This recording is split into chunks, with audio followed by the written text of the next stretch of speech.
यहाँ पर लगातार बारिश हो रही है। शाम हो चुकी थी, मैं और रुषा घर पर अकेले थे। बाहर का नज़ारा देख रहे थे, बरसात थोड़ा एंजॉय कर रहे थे हम लोग दोनों। उसके बाद फिर वापस अंदर घुसी तो लगा क्या करूँ अभी, थोड़ा कचरा इधर उधर रुषा फैला के रखी थी, सोचा झाड़ू मार लेती हूँ। तो झाड़ू जैसे मैं मारती हूँ ना, तो झाड़ू अगर मैं पकड़ू भी तो रुषा क्या करेगी, जो चपड़ा फेंकने वाला होता है ना, कचरा उठाने वाला, वो लाके सीधा मुझे दे देगी। उसको पता रहता है कि झाड़ू मारने के बाद उसी में कचरा उठाया जाता है, वो लाके सीधा मुझे दे देगी। उसको इतना नॉलेज इतना छोटा से कैसे है पता नहीं। उसके बाद आप देखते जाओ, वो साथ ही में ना जो मैट है वो भी वो निकाल के दे रही है, क्योंकि उसके अंदर भी कचरा रहता है, ये भी उसको पता है। आजकल के बच्चे लोग इतना ही चालाक और स्मार्ट होते हैं ना। तो रूषा जो है ना, दोपहर में आज कुछ खाई नहीं है। लंच में उसने खाना नहीं खाया था, तो मैंने क्या किया, साबूदाना भिगो कर रख दिया। सोचा शाम में साबूदाना खीर जैसा बना कर अगर दे देती हूँ तो खा लेगी। तो उसके बाद साबूदाना का खीर बना, फिर रुषा को खाने के लिए दे दिया था।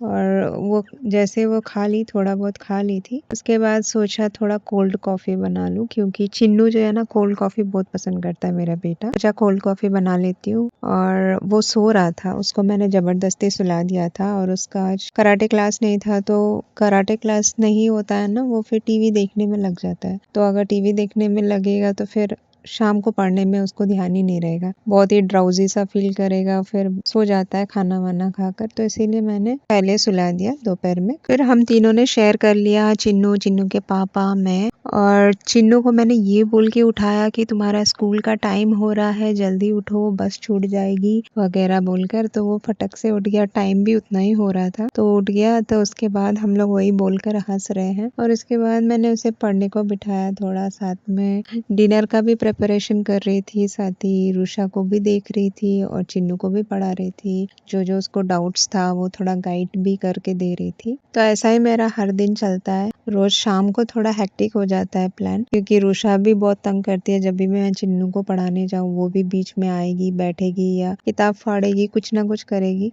रुषा होने के बाद ना मुझे चिन्नू को आधे घंटे भी शांति से पढ़ाने को नहीं मिलता है, क्योंकि ये जो मेरी बेटी है, इसको अगर मैं कार्टून भी लगा के दे दूँ ना, जहाँ वो देखेगी मैं चिन्नू को पढ़ाने के लिए बैठी हूँ, वो बेड से भी उतर के आ जाएगी और उसको वहीं पे बैठना है, बेड पे चढ़ना है और किताबें पकड़ना है या किताब के ऊपर बैठ जाना है। वो कुछ ना कुछ ऐसा करती रहती है। पर चिन्नू समझदार है, वो कुछ अगर वो उसे तंग भी करेगी ना तो ये इतना ध्यान नहीं देगा, लेकिन ये और ज़्यादा उसको तंग करने लगेगी। जैसे कि उसका इरेजर ले लेगी, मुंह में डाल लेगी, शार्पनर ले लेगी, पेंसिल ले लेगी, बुक लेके इधर उधर भाग जाएगी। कभी कभी तो उसके बैग में वो खिलौने वाला बंदूक होता है ना, एक दिन वो डाल दी थी। और एक दिन पता नहीं कुछ तो एक टॉय डाल दी थी वो बैग में। जब स्कूल में खोल कर देख रहा था, बैग के अंदर उसको टॉय मिला, तो वो आकर बोलता है, मम्मी देखो ना रुषा क्या क्या डालती है बैग में मेरे।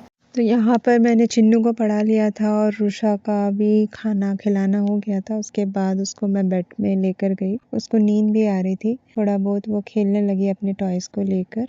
तो ऐसे ही बीतती है मेरी शाम।